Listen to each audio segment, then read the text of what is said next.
बिहार चुनाव का चुनावी बिगुल जो है बज चुका है और कोरोना काल में किस तरह से एक बार फिर से इतिहास लिखा जाएगा और क्या इस बार महागठबंधन की जीत होगी या फिर एक बार फिर से यहाँ पर जेडीयू व भाजपा की सरकार बनेगी। हालांकि इतिहास ही कहता है कि जो दूर विरोधी थे लालू प्रसाद यादव और नीतीश कुमार इससे पहले एक साथ आए, लेकिन अब सत्ता का सुख किसको मिलेगा ये बड़ा प्रश्न है, क्योंकि तेजस्वी ने भी यहाँ पर सीधे तौर पर कहा है कि भ्रष्टाचार का भीष्म पितामह जो है वो नीतीश कुमार है।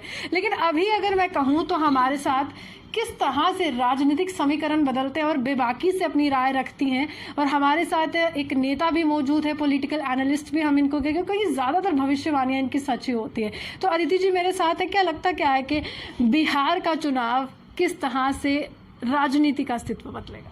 देखिए, मुझे लगता है कि जैसे जो वहाँ पर अभी तक काम हुए हैं या भाजपा ने जो काम किए हैं, भाजपा की जो नीतियाँ हैं उसको देखते हुए मुझे लगता है कि दोबारा एक बार फिर से हम भाजपा को वहाँ पर देखेंगे।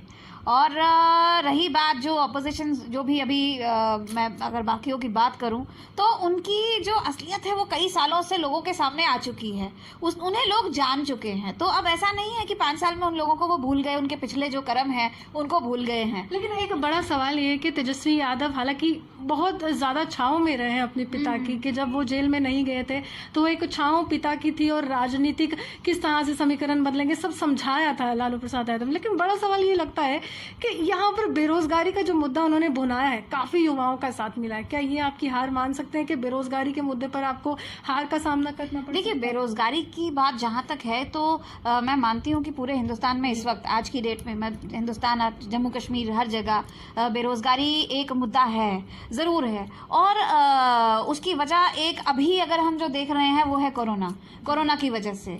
तो ये बात लोगों को मालूम है कि कोविड की वजह से पूरे वर्ल्ड में ये हालत है, पूरी दुनिया में ये हालत है, सिर्फ हमारे हिंदुस्तान की ऐसी बात नहीं है। और इस वक्त हमारे हिंदुस्तान में जो डिस्टर्बेंसेस जो पड़ोसी देश जो हमारे यहाँ पर क्रिएट कर रहे हैं, कहीं ना कहीं उसका भी इफेक्ट पड़ता है। हमारी इंडियन गवर्नमेंट की जो फाइनेंशियल स्थिति है उसके ऊपर भी बहुत फ़र्क पड़ता है। लेकिन देखिए, ज़रूरी नहीं है सबको सरकारी नौकरियाँ मिलें, जॉब अपॉर्चुनिटीज़ होनी चाहिए। और ये बात मतलब लोगों को भी समझनी चाहिए, थोड़ी सी मेहनत करनी है। और ज़रूरी नहीं है सरकारी नौकरी देने, पूरे सबको सरकारी नौकरी देना कोई भी सरकार के इख्तियार में नहीं है। लेकिन अपॉर्चुनिटीज़, जॉब अपॉर्चुनिटीज़ या फिर जो छोटे एंटरप्रेन्योर्स हैं इन सबको अपलिफ्ट करना, ये सरकार को देखना पड़ेगा, इसके ऊपर थोड़ा काम करना पड़ेगा। लेकिन अभी की बात करूं तो कोविड-19 के चलते तो ये हम सब जानते हैं कि किस तरीके से एक स्टेगनेट हो गई है सारी चीज़ें, सब कुछ रुक गया है, एक हॉल्ट सा हो गया है। तो ये बात लोगों को पता है, ये सब लोग जानते हैं, हर कोई जानता है कि अभी अगर सब कुछ रुका हुआ है तो वो किस वजह से रुका है। लेकिन अगर नीतियों की बात करें तो आज तक जो भी भाजपा ने जो नीतियाँ निकाली हैं वो एक तरह से आप कहें कि ज़मीनी स्तर पे और लोगों से डायरेक्टली एक मुझे लगता है बिना मीडिया के डायरेक्टली उनके साथ जुड़ने के लिए ज़मीनी स्तर पर ऐसे मतलब इस तरह की नीतियों को भाजपा ने आज निकाला है, आज तक निकाला है। जब भी मतलब हाँ, मैं 2014 की बात करूं, 2014 से लेकर अब तक अगर प्रधानमंत्री जी ने जो भी स्कीम्स निकाली हैं उन स्कीम्स में आप देखेंगे कि कुछ ऐसा है कि आप डायरेक्टली जो लोग हैं वो उस स्कीम का जो है वो फ़ायदा उठा सकते हैं। कोई भी मीडिया नहीं है बीच में। अगर किसानों की बात करें या किसी और की भी बात करें तो डायरेक्टली हर किसी को हर चीज़ मिली है, कोई भी मीडिया बीच में नहीं है। देखिए, जम्मू के नेताओं से बात की जाए तो वो भी कोरोना काल का हवाला देता है।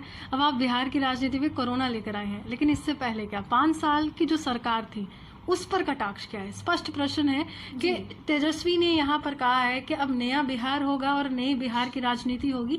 और अब वो कटाक्ष इस प्रकार है, कोरोना को आप एक तरफ रख लीजिए क्योंकि ये 1 साल का पूरा इतिहास है, लेकिन उससे पहले के 4 साल में क्या आपको लगता है कि जनता उस तरह से वो मूड अपना बना पाएगी कि दोबारा, क्योंकि 15 साल नीतीश कुमार ने सत्ता का सुख भोगा है, ये सब जानते हैं, लेकिन अब एक बार फिर से क्या 20 साल में तब्दील होगा? देखिए, बिहार एक ऐसी स्टेट है, मैं कहूँगी कि जहाँ एक बहुत वास्ट स्टेट है, नो डाउट।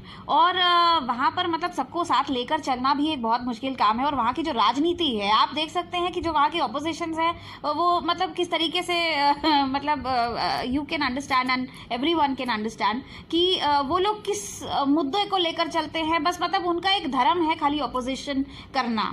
मतलब ऐसा नहीं है कि मतलब उनके पास कोई तथ्य है, सही कोई एक रीज़न है कि मतलब इस चीज़ को क्यों करना है, मतलब उन्होंने बस अपोज करना है, तो इसके लिए वो वहाँ पे अपोजिशन में खड़े हैं कि अपनी लीडरशिप को दिखाने के लिए, दर्शाने के लिए। एंड सेकेंडली, डेवलपमेंट की बात अगर की जाए तो जो मुझे लगता है कि नीतीश कुमार जी को इसके ऊपर थोड़ा और ज़्यादा काम करना चाहिए। और जहाँ तक लोगों के साथ गया है, समय तो निकल गया है, कब काम करेंगे? बिल्कुल, अगर आने वाली जो सरकार है तो अभी मुझे लगता है कि हर किसी को, मैं एक बिहार के सीएम के बारे में बात नहीं करूंगी, ये बात मैं आपको कहूंगी कि पूरे इंडिया में मैं आज के दौर की बात करती हूँ, राजनीतिक दौर की।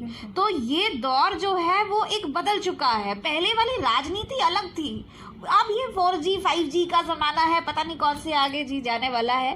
तो ये वो ज़माना नहीं रहा जब आप किसी को बेवकूफ़ बनाकर या किसी को खाली भीड़ इकट्ठा करके दिखा देंगे और लोग मान जाएंगे कि इतनी भीड़ इसके साथ है तो यही जीतने वाला है। ऐसा बिल्कुल नहीं है, ये वो राजनीति नहीं रही। अब युवा जो है वो हर किसी के उसमें जाना चाहता है। एक युवा, अगर कोई युवा कोई भी है, वो कांग्रेस की रैली में भी जाता है, वो बीजेपी की रैली जाता क्यों है? इसलिए नहीं कि वो उसको समर्थन कर रहा है, इसलिए जाता है कि वो देखना चाहता है कि ये बोल क्या रहे हैं, ये हमें क्या दे रहे हैं।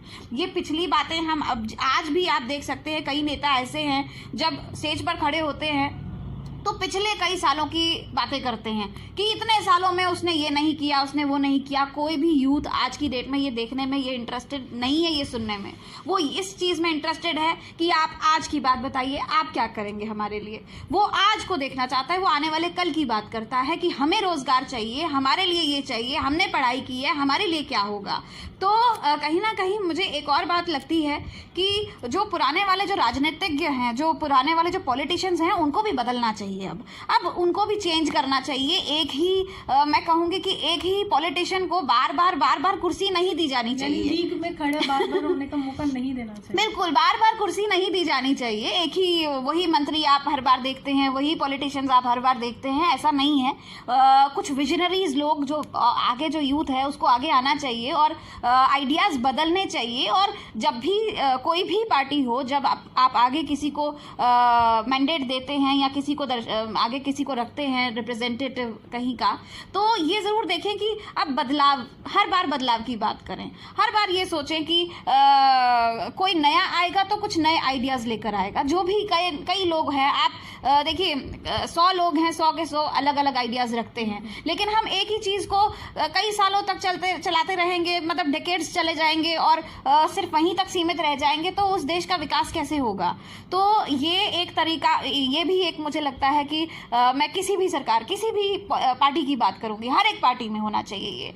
तो अगर हम बिहार की बात करें तो मुझे लगता है कि जो अगर मोदी जी को रखते हुए या पार्टी की नीतियों की बात करें तो पार्टी की नीतियों से लोग आज भी प्रभावित हैं। लेकिन उस तरह का प्रभाव तब क्यों नहीं दिखता है जब बाढ़ जैसे हालात होते हैं बिहार में, जब मीडिया चैनल्स पर काफ़ी लोग दिख रहे होते हैं, आंखों में आंसू होते हैं, नमी होते हैं और कोस रहे होते हैं, चाहे नीतीश सरकार हो, चाहे भाजपा का गठबंधन हो। तो बड़ा सवाल यह है कि बाढ़ के हालातों की क्या विफलता इस चुनाव में आएगी, या फिर मैं कहूँ इससे पहले शराबबंदी का मुद्दा गरमाया था, जातिवाद की राजनीति काफ़ी ज़्यादा देखने को मिलती है, लेकिन अब भ्रष्टाचार के बीच में पितामह ये तेजस्वी यादव ने कहा नीतीश कुमार को, तो कितना भ्रष्टाचार हुआ है, क्योंकि आप लोग तो भ्रष्टाचार मुक्त भारत कर रहे थे। जी देखो, अगर तेजस्वी जी ने ये आरोप लगाया है तो मैं कहूँगी कि तथ्यों के साथ आरोप लगाएं। अगर आप किसी के ऊपर आरोप लगाते हैं, उंगली उठाते हैं, तो बताइए ना किसने कहाँ पे क्या भ्रष्टाचार किया है। आप बिल्कुल क्लियरली बताइए। अगर आप ये बोल सकते हैं कि इन्होंने भ्रष्टाचार किया है, भ्रष्टाचार के पितामह कहे गए हैं ये, तो आप उनको बताइए, आप लोगों के सामने वो भी बातें लाइए। बिल्कुल मैं उनके साथ हूँ, हम सब उनके साथ हैं। आज तक कोई भी भाजपा हो या कोई भी पार्टी हो, जब उसके किसी भी पॉलिटिशियन, किसी भी लीडर के बारे में अगर इस तरह की बातें आई हैं भ्रष्टाचार की, तो उनके ऊपर एक्शन जरूर लिया गया है। तो अगर वो जानते हैं कि ऐसा कुछ है तो उन्हें जनता के सामने भी क्लियर होना चाहिए, लोगों हमारे सामने भी क्लियर करें। प्लीज़ बताइए कि अगर ऐसा कुछ है। सिर्फ बोल देने से कि ये ऐसा है, वो वैसा है, ये लाल रंग का है, ये हरे रंग का है, और वो आप दिखाएंगे नहीं वो रंग, तो उससे कैसे पता चलेगा? ऐसा कैसे हो सकता है कि आपके बोलने पे सब कुछ हो जाएगा? अदिति जी, अभी इस समय अगर देश में मुद्दा मैं कहूँ सबसे ज्यादा किसानों का गरमाया है। विपक्ष अपना किरदार निभा रहा है और सत्ता पक्ष अपना निभा रहा है। सत्ता समझाने में लगी है कि आत्मनिर्भरता की ओर बड़ा कदम है, विपक्ष ये बताने में लगा है कि नुकसान ही नुकसान है, आपको और आपके बच्चों का भविष्य जो है अंधेरे में। अब यहाँ पर एक बड़ा सवाल ये है, सोच समझ कर जवाब दीजिएगा। एनडीए से नाता तोड़ा है अकाली दल ने, और हाल ही में जब नाता तोड़ा है तो उन्होंने कहा है किसान विरोधी, क्योंकि हम जानते हैं कि अकाली दल किसानों के बिल्कुल हक में चलने वाली पार्टी थी, उन्होंने अपना वहां पर वर्चस्व देखा। लेकिन जिस तरह से एलजेपी के यहाँ पर चिराग पासवान सामने आ रहे, वो भी नीतीश सरकार को कोसने का काम कर रहे हैं, तो क्या वहां से भी गठबंधन या वहां से भी नाता टूटने का अगर सिलसिला होता है तो ये आगे जाकर कितना नुकसान होगा? क्योंकि इसके बाद भी प्रधानमंत्री के इलेक्शन होंगे, इसके बाद भी राज्यों में होंगे, तो क्या नुकसान समझने की शुरुआत हो चुकी है? देखिए, अगर ऐसा होगा तो जाहिर सी बात है कि मतलब नुकसान कहीं ना कहीं, वैसे मुझे लगता है कि बीजेपी अपने आप में सक्षम है हर चीज़ के लिए, लेकिन अगर ये इस तरह की कुछ चीज़ें होती हैं, हमें उन्हें कन्विंस करना है। मैं फिर से कहूँगी कि अगर देखिए, किसान विरोधी बिल तो लाया नहीं होगा बीजेपी ने। अगर भाजपा अपना पक्ष रख रही है कि उन्हें कन्विंस करने की कोशिश कर रही है कि हमने अगर कोई चीज़ लाई है, कोई बिल लाया है, तो उसमें कुछ पॉजिटिव चीज़ें उन्होंने बताई हैं कि ये किसान विरोधी नहीं, किसान के हित में ये बातें हैं। तो अगर देखिए, हर किसी का आइडियोलॉजी अलग है, हर किसी का काम करने का तरीका अलग है, हर किसी का विजन अलग होता है। तो भाजपा, जाहिर सी बात, कोई भी हो, मैं तो किसी भी पार्टी की बात करूं, कोई भी के लोगों के विरोध में कोई बात नहीं ला सकती। तो अगर कोई ऐसे विजन है, कुछ ऐसा कोई भी कैलकुलेशंस हैं कि आने वाले वक्त में हम किसानों को कुछ मदद की, उनकी मतलब कुछ स्थिति बदल सकते हैं हमारे आने वाले टाइम में, पॉजिटिविटी की तरफ लेकर जा सकते हैं, तो भाजपा का हमेशा से यही काम रहा है, हमेशा यही नीतियां रही हैं, कोई भी चीज हो जो लोगों तक डायरेक्टली पहुंच सके। बीच की जो साथी छोड़ रहे हैं, आपके साथी छोड़ रहे हैं, एनडीए के वो साथी छोड़ रहे हैं जो दमखम से अब आगे आते थे और कहते थे अब हमारा प्रधानमंत्री बनेगा, विजय रथ रोक कर देख लीजिए। देखिए, ऐसा नहीं है, कोशिश करें हर कोई, इनफैक्ट पूरे इंडिया डेमोक्रेसी है, हर किसी को आज़ादी है करने की, अपनी अपनी बातें व्यक्त करने की पूरी आज़ादी है सबको। और मैं सोचती हूँ कि किसी को हम रोक नहीं सकते, और मैं क्यों किसी को बोलूँ कि वो प्रधानमंत्री नहीं बन सकता? कोई भी बन सकता है। आप में से कोई भी, हिंदुस्तान में कोई भी इंसान जो जनता के हित में बात करता है, कोई भी प्रधानमंत्री बन सकता है। नो गवर्नमेंट इज परमानेंट, ये बात एक सही, मतलब इसमें कोई गलत बात नहीं है। और ऐसा नहीं है कि आज भाजपा है और आज हम हैं तो हम सिर्फ ये कहेंगे कि बाकी सब बेवकूफ़ हैं, बाकी सब गलत हैं। ऐसा नहीं है। कल को कोई भी आप सब, मतलब हम चाहते हैं कि देखिए, विपक्ष जब तक मजबूत नहीं होता तब तक सरकार जो होती है वो भी मजबूत नहीं होती, उसकी भी आप अच्छाइयाँ नहीं देख सकते, वो भी अपने आप को शायद दर्शाने की इतनी कोशिश नहीं करता। तो विपक्ष हमेशा मजबूत होना चाहिए, और ये एक अच्छी बात है, it is a positive thing. And बाकी रही बात कि वो कहते हैं कि हमारा प्रधानमंत्री आए, तो बिल्कुल काम करें, वो ऐसा काम करें कि आने वाले वक्त में उनका प्रधानमंत्री आए। इसमें कौन रोक रहा है? इसमें कोई गलत बात नहीं है, हम उनके साथ हैं। चलिए, आखिरी सवाल करूँगी, काफ़ी समय ले लिया। शिवसेना ने नाता तोड़ा था आपसे, वो भी एनडीए का एक बहुत असेंशियल पार्ट था, महत्वपूर्ण राजनीति आपने उनके साथ निभाई और बहुत अच्छा रिश्ता निभाया महाराष्ट्र में। हालांकि अभी खरी खोटी सुनने को मिल रही है, अकाली दल निकल चुका है बिल्कुल अपनी सत्ता चमकाने के लिए, अपनी सियासत चमकाने के लिए। एलजेपी कहीं ना कहीं यहाँ पर कोशिश करे, क्योंकि चिराग पासवान ने कटाक्ष करना शुरू कर दिया है, रामविलास पासवान बीमार चल रहे हैं। अब आगे भाजपा, क्योंकि जहां तक हम देखते हैं, आप हमेशा कहते हैं कि महागठबंधन महाठगबंधन होता है, तो क्या आपके लिए वो जो महागठबंधन जो आप बना रहे थे एनडीए में, क्या वो ठगबंधन नहीं थे? क्योंकि अब सभी लोग आपके खिलाफ आ रहे हैं। देखिए, मैं ये कहूँगी कि भाजपा की अपना विजन है, अपने कुछ उसूल हैं, अपने कुछ तरीके हैं काम करने के, और वो तरीका डायरेक्टली लोगों, ज़मीनी स्तर पर लोगों तक जाता है।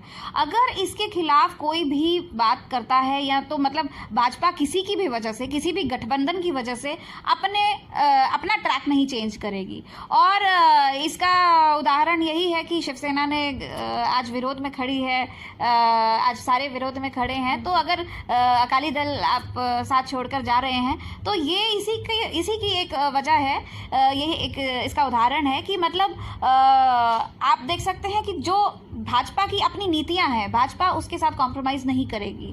जो भाजपा बीजेपी अगर लोगों के हित में काम करना चाहती है, जो भी निर्णय लेना चाहती है, उसके लिए अगर बीच में कोई भी ऐसा कुछ कहता है तो उसमें कॉम्प्रोमाइज़ नहीं हो सकता। This is the only thing. आप नहीं बदलेंगे?